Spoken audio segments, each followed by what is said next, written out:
Welcome back to the Deep Dive, powered by Radio BFit. It's great to be here. Our mission, as always, is to take these, well, huge stacks of research, performance data, wellness guides, all that stuff. It can be overwhelming. Exactly. Yeah. And boil it down to what you really need to know.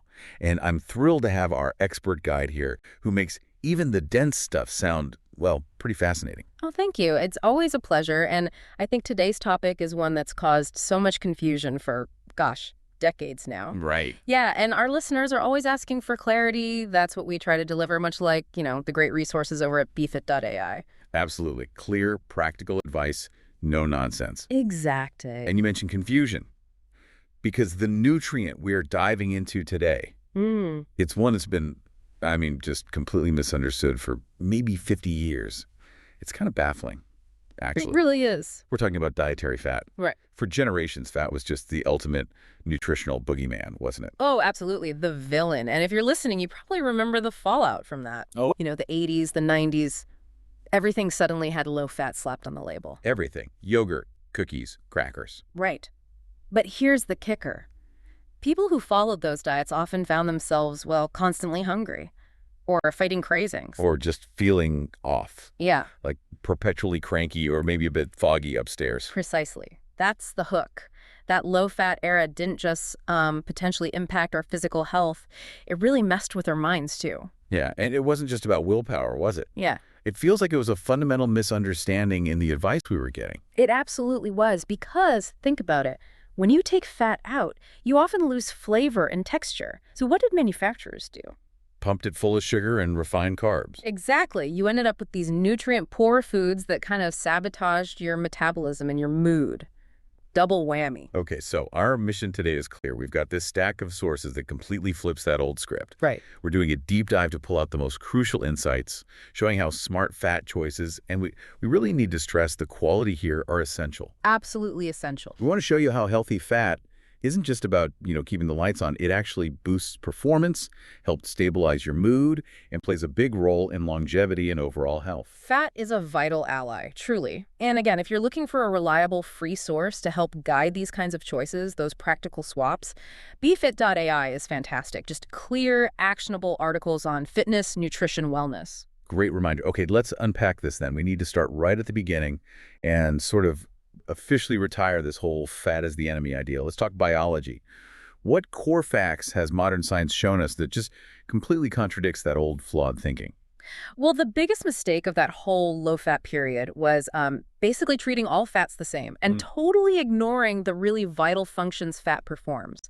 There are 4 key ones that explain why fat matters, sometimes even more than protein or carbs in specific ways. Okay, lay the first one on me, the fuel aspect. Right. First, think of fat as this really high-quality, dense fuel source. We often forget just how energy-dense it is. 9 calories per gram, right? A whopping 9 calories per gram. Now, compare that to protein and carbs. They're both around 4 calories per gram. Wow, so more than double. More than double the energy concentration.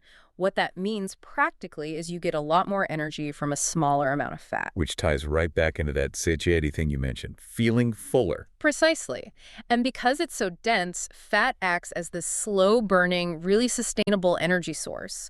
So when you rely on quality fats, you avoid those big blood sugar spikes and the crashes that come after eating simple carbs. Right, the roller coaster. Exactly. Instead, you get this steady, reliable stream of fuel.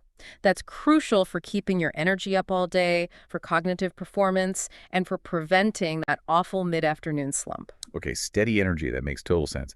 But the second function sounds like where things get really complex. Hormonal architecture. I know this is where people, maybe athletes or those under a lot of stress, can run into trouble if they cut fat too much. Oh, absolutely. Fat is completely non-negotiable for hormonal health. Think about those really crucial steroid hormones, estrogen, testosterone, cortisol. Big players. The big players. They're all synthesized directly from cholesterol, which itself is derived from fatty acids.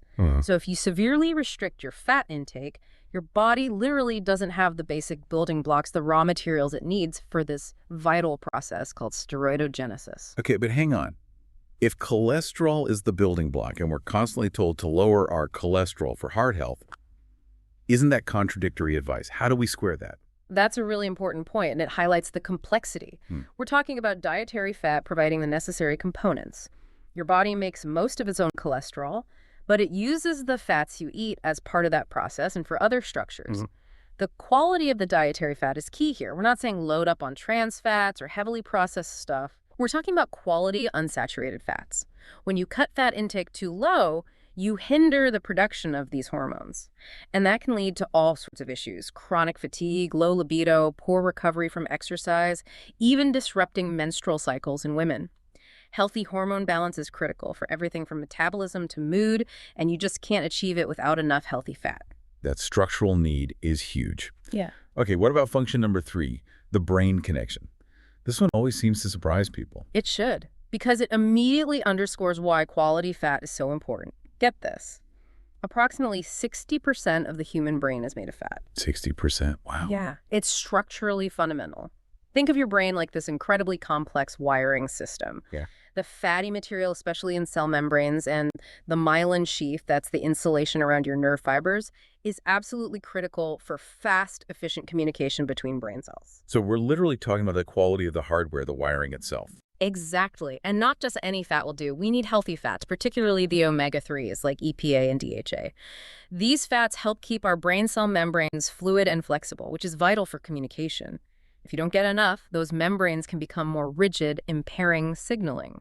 So needing omega-3s isn't just a supplement thing. It's about basic brain structure. Absolutely. If you want sharp memory, good focus, stable mood, you have to supply these structural fats. A deficit can absolutely manifest as difficulty concentrating or that persistent brain fog. Okay, 60% is a number that sticks with you. That really prioritizes fat quality. Let's cover the 4th function, the link to longevity, living longer. Right. Here we look at the big picture, at populations known for living long, healthy lives.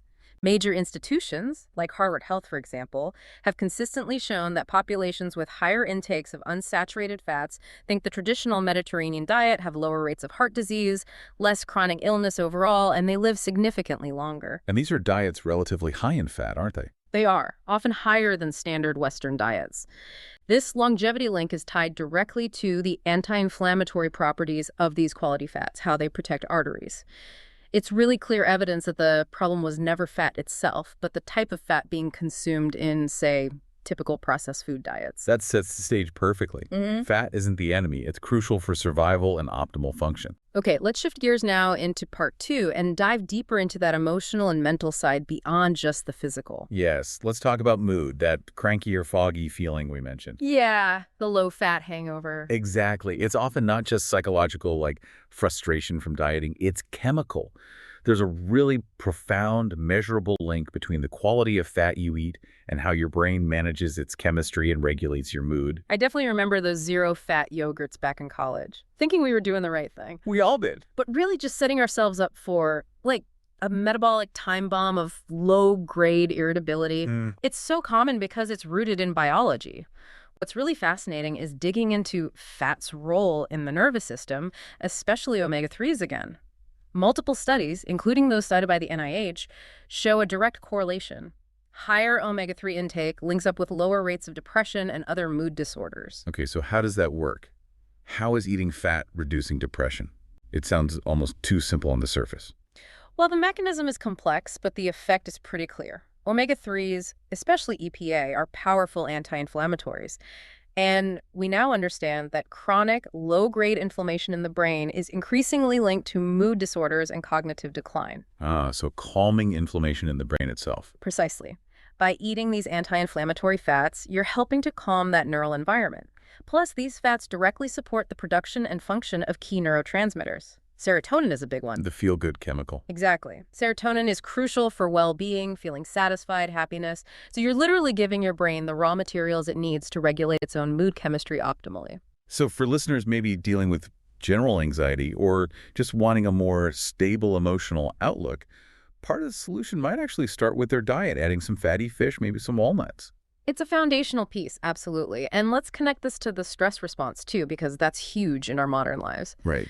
Getting enough healthy fat plays a key role in balancing the production of cortisol, the main stress hormone. If you're severely restricting fat, you can actually make your hormonal response to stress more volatile, sharper. So you react more intensely to stressors. Potentially, yes. Having the right fat building blocks helps your adrenal system function more smoothly. This can help prevent those really severe mood swings and those crushing energy crashes that often go hand in hand with high stress periods, especially if your diet is lacking nutrients. It really highlights the difference between just feeding yourself and actually nourishing your body and brain. Now, this seems like a good moment to contrast the good fats with the ones that might actually be harmful, those highly processed industrial fats. Yeah, the contrast is stark.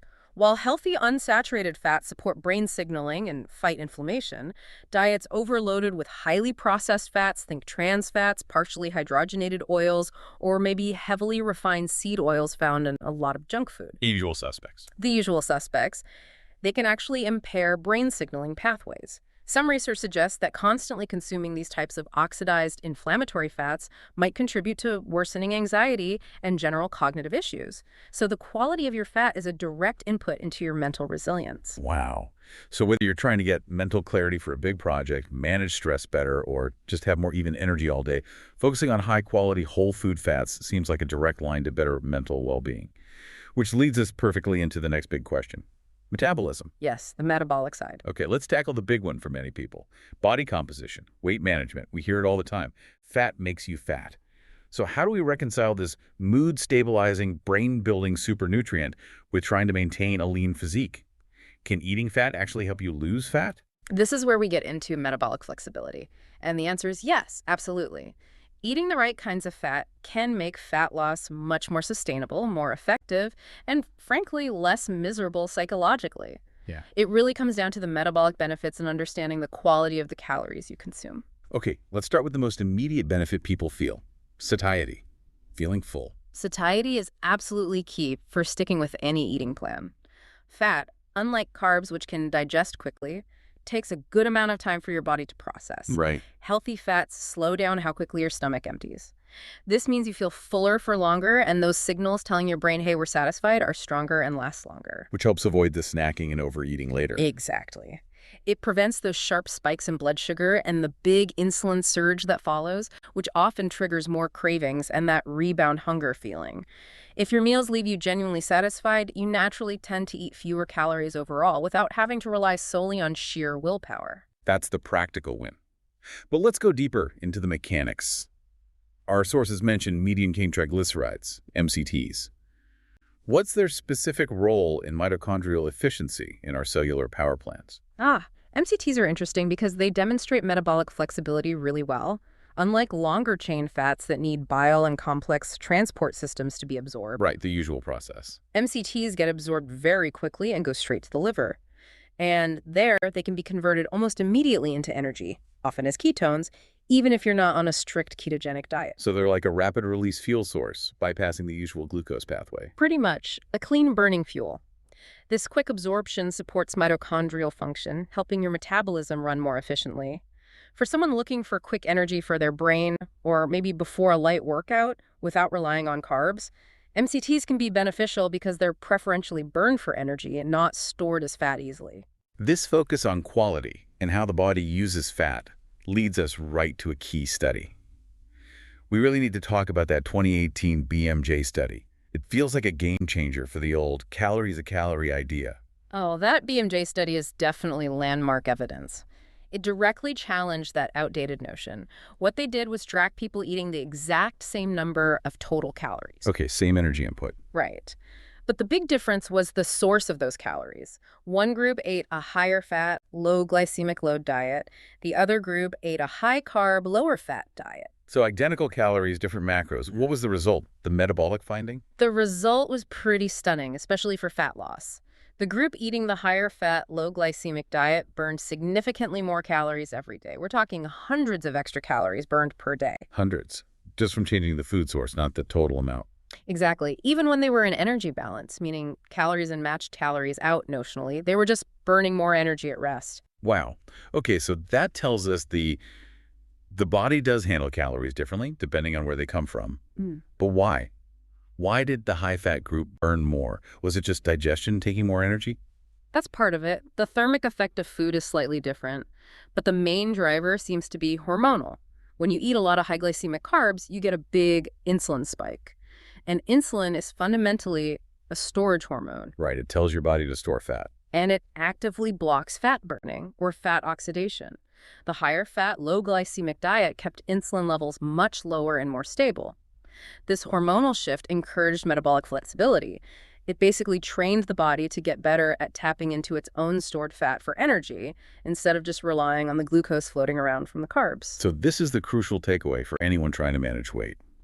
It's not just a simple math problem of calories in versus out. The quality of those calories profoundly impacts your hormones, which then dictates your metabolic rate and whether you're in fat storing or fat burning mode. Precisely. If you fuel your body in a way that promotes this metabolic flexibility and keeps those insulin spikes low, you're fundamentally optimizing your internal engine. Eating the right fats encourages your body to use energy to burn it rather than constantly getting signals to store it as fat. It helps shift you into a more natural fat-burning state. That reframes fat loss entirely. It's about sustainable metabolic optimization, not just grim calorie restriction. Couldn't agree more. Well said. Okay, now let's shift focus again, from general metabolism to peak performance and also longevity. Athletes, especially endurance athletes, used to be obsessed with carb loading. That whole paradigm seems to have shifted quite a bit, hasn't it? Oh, it absolutely has, especially in the endurance world. We're seeing a total rethink of how athletes view fat. For sustained performance, fat is definitely moving from being just a backup fuel to a primary one for many. So why are these long-distance folks, runners, ultracyclists, triathletes, focusing more on fat oxidation now? It comes back to that energy density and storage capacity. If you rely only on carbs, you're limited by the glycogen stored in your muscles and liver. That typically runs out after, 90 minutes? Maybe 2 hours of hard effort? Yeah, the classic bonk or hitting the wall. Exactly. But your body has massive reserves of stored fat, practically limitless energy, relatively speaking. So the ability to efficiently tap into those fat stores for fuel is the key to sustaining effort for hours and hours, not just an hour or two. It's metabolic endurance. By training their bodies to become fat adapted, these athletes unlock a near endless fuel tank. It's incredibly compelling for endurance. But what about strength athletes or just regular folks wanting to build or maintain muscle? How does fat fit into strength gains and recovery? This brings us right back to that hormonal connection we discussed earlier, which is critical for muscle repair and growth. Testosterone and growth hormone again. Yep. Their production relies on adequate dietary fat because fatty acids are the essential building blocks. These hormones are absolutely crucial for muscle protein synthesis, the process of building new muscle for strength gains, and for the whole anabolic recovery process after a tough workout.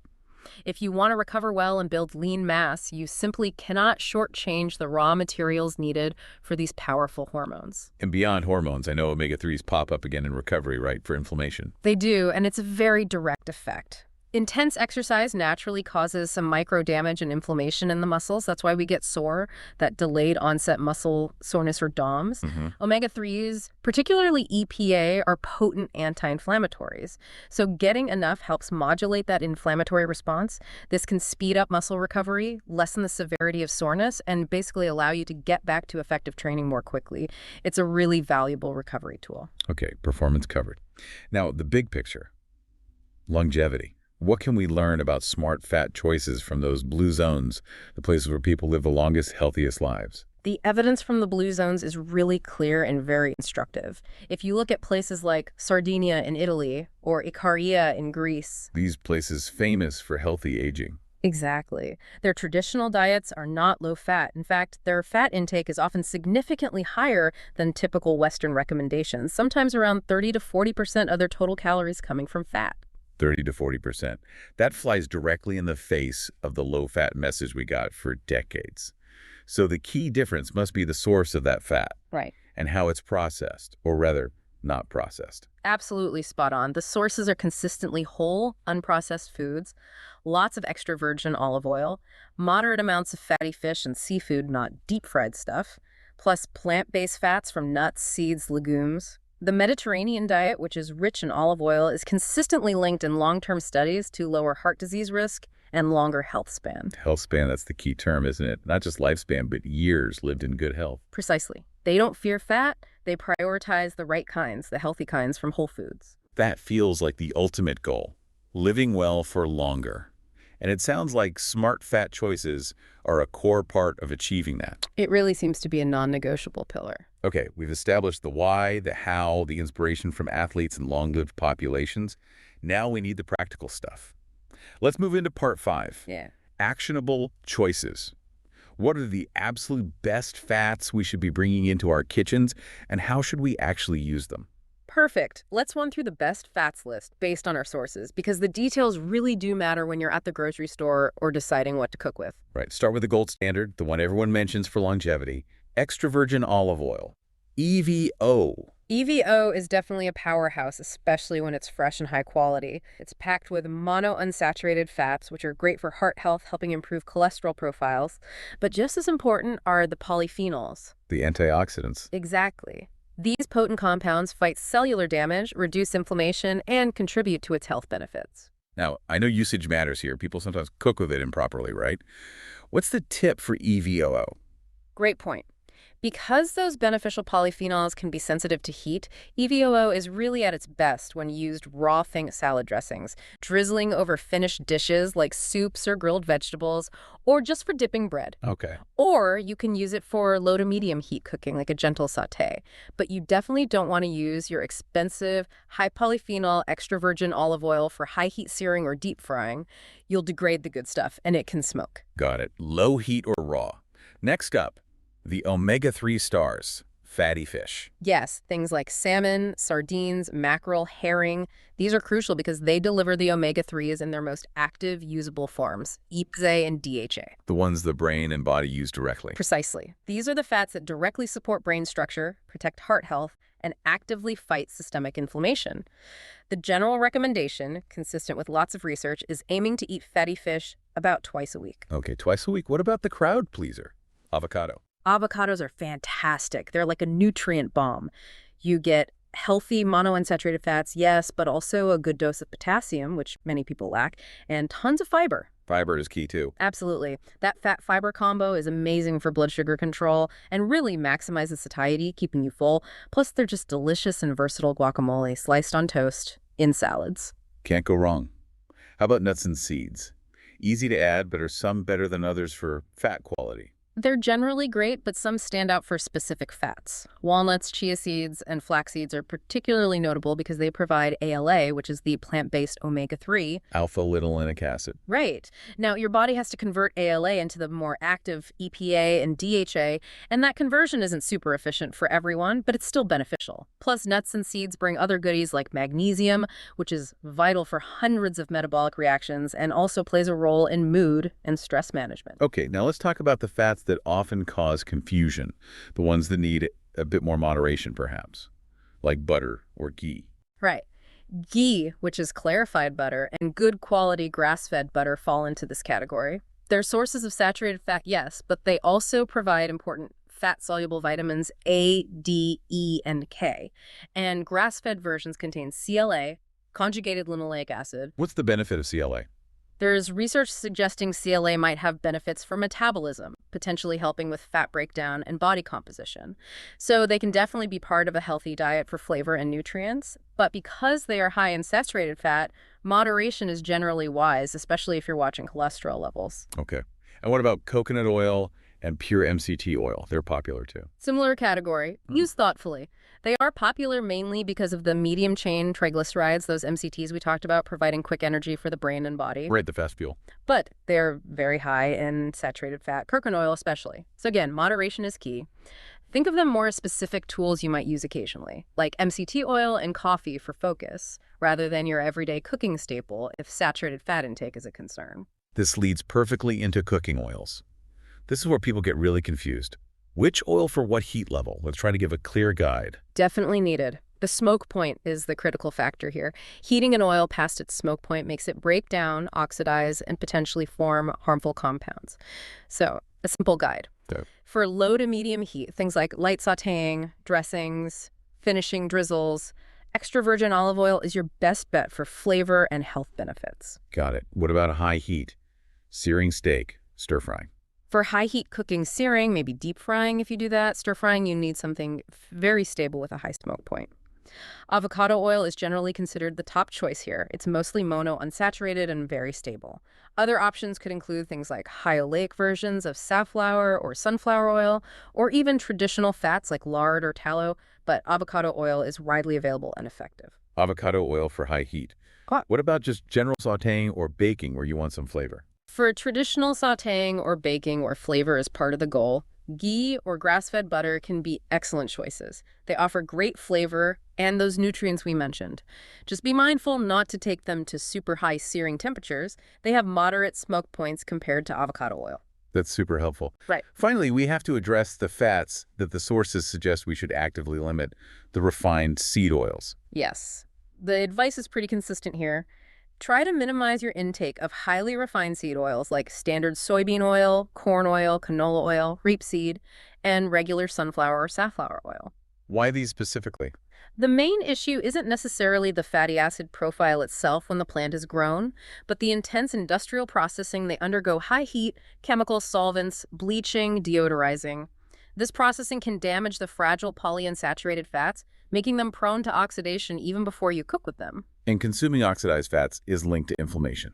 Exactly. When we eat these already oxidized or easily oxidizable fats, they can contribute to chronic inflammation in the body, which is implicated in so many modern health issues. So simply swapping out these common industrial oils for more stable options like EVOO for low heat and avocado oil for high heat is one of the most impactful dietary changes you can make for long-term health. That is a really clear, actionable roadmap.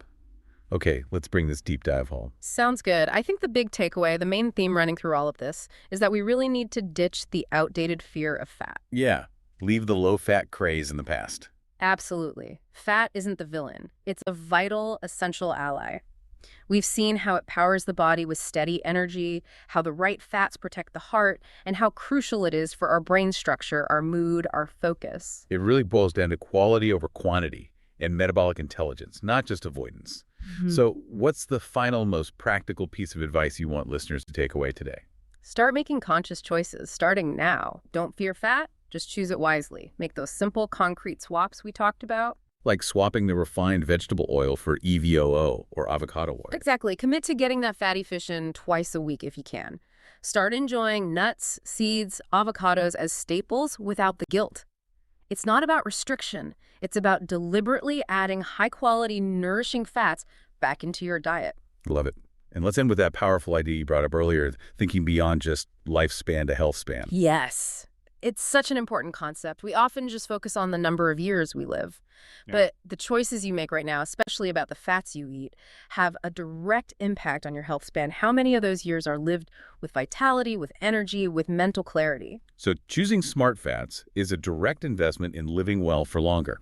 It truly is. It's one of the most direct inputs you have for maintaining that physical vitality and mental sharpness deep into life. It's the difference between just existing and truly thriving. A powerful thought to end on. And if you are looking for more clear guides, practical articles on making these smart fat choices or implementing other wellness strategies, remember to check out bfit.ai. It's a fantastic resource. Thank you so much for this incredibly insightful deep dive. Thank you. It was great digging into this misunderstood but absolutely crucial topic with you. And thank you all for joining us on the deep dive. We'll catch you next time.